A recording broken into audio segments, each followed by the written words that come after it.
नमस्कार मित्रों, कैसे हैं आप। तो एसएससी जेईई 2025 को टारगेट करते हुए अपन स्टील स्ट्रक्चर पढ़ रहे थे, जिसमें अपन वेल्डेड कनेक्शन रिवेटेड कनेक्शन पढ़ चुके थे। आज अपन स्टार्ट करेंगे बोल्ट कनेक्शन। ओके। ये है बोल्ट, ये है बोल्ट का हेड, ये है शैंक, ये बोल्ट का थ्रेड है, दिस पोर्शन। ये है बोल्ट का थ्रेड, ये है बोल्ट का नट, ये वॉशर है। ठीक है। इतना जो पूरा है ये सेक्शन ग्रिप कहला जाएगा। ये वॉशर का फेस है। ठीक है। अब बात करते हैं ब्लैक बोल्ट या कि ऑर्डिनरी बोल्ट या कि अनफिनिश्ड बोल्ट उसे बोलते हैं। ठीक है। It is least expensive bolt used for light structure.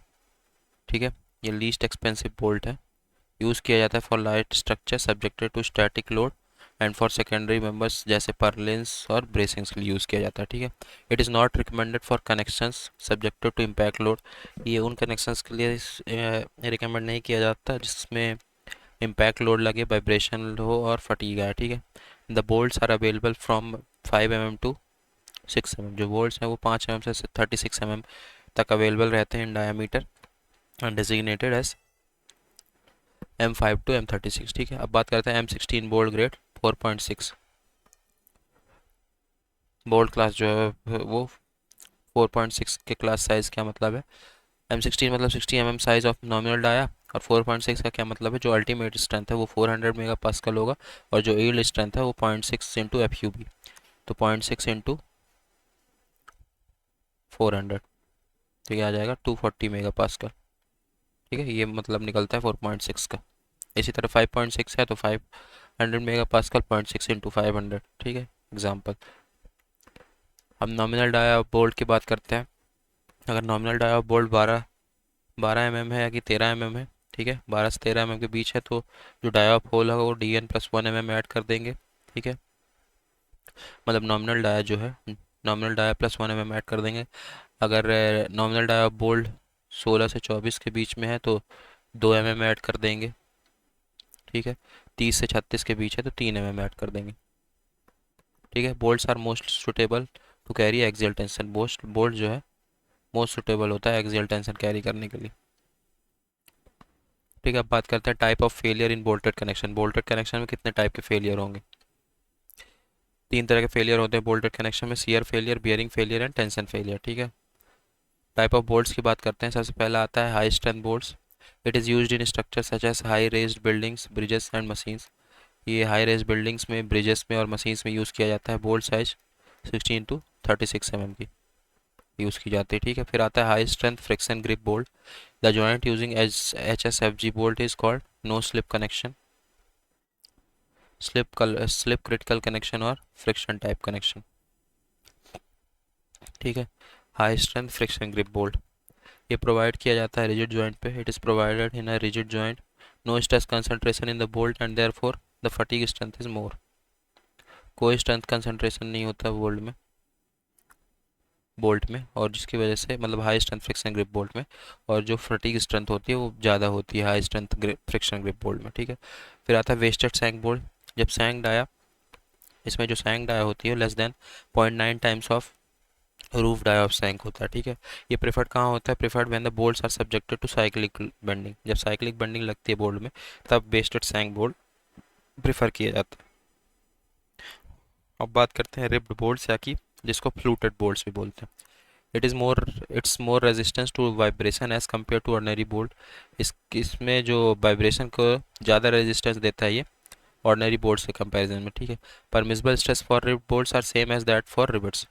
जो रिब्ड बोल्ट्स के लिए जो परमिसिबल स्ट्रेस होती है वो सेम होती है जितनी जो रिवेट्स के लिए होती है। ठीक है। टर्न बोल्ट्स की बात करते हैं। These bolts have high shear and bearing resistance as compare to unfinished bolt. जो टर्न बोल्ट्स होते हैं उसमें उन बोल्ट्स की हाई शियर और बियरिंग रेजिस्टेंस होती है कंपेयर टू अनफिनिश्ड बोल्ट्स। ठीक है। Specification for turn bolts are given in IS 2591 1982 में। ठीक है। स्पेसिफिकेशन दी गई है टर्न बोल्ट्स की। फिर बात करते हैं इंटरफेरेंस बोल्ट्स की। They can be installed with ordinary spud wrenches are use for structure like tower mass etcetera. ठीक है। इंटरफेरेंस बोल्ट्स को कहाँ इंस्टॉल किया जा सकता है, विथ ऑर्डिनरी स्पड्स रेंचेस और यूज़ किया जाता है फॉर स्ट्रक्चर जैसे टावर्स, मास्ट, एक्सेट्रा जगह पर, ठीक है। अब बात करते हैं स्लिप फैक्टर की। Coefficient of friction in friction type joint is known as slip factor. Friction type of joints में जो कोफिशिएंट ऑफ फ्रिक्शन होता है उसको स्लिप फैक्टर बोलते हैं, ठीक है। प्रूफ लोड क्या होता है? Initial tension in high strength friction grip bolt is known as proof load, ठीक है। जो हाई स्ट्रेंथ ग्रिप बोल्ट में इनिशियल टेंशन होती है उसको बोलते हैं proof load of the bolt, ठीक है। अब कुछ रिडक्शन फैक्टर्स की बात कर लेते हैं जो सीआर में होते हैं for large grip length. When the grip length of bolt increases, the bolt is subjected to great bending movement due to shear force acting on its shank, ठीक है।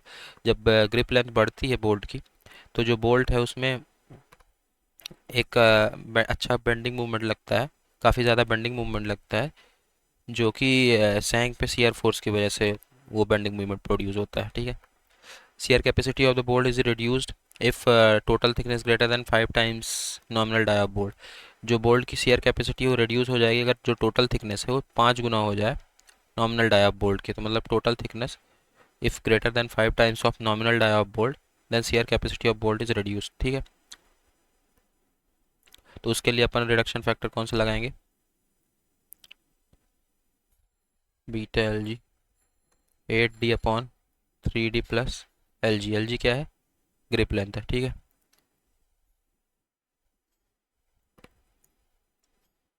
Reduction factor in shear for long joint beta L J, जिसमें beta L J जो है 0.75 से 1 के बीच होगा, 1.075 L J upon 200d, ठीक है।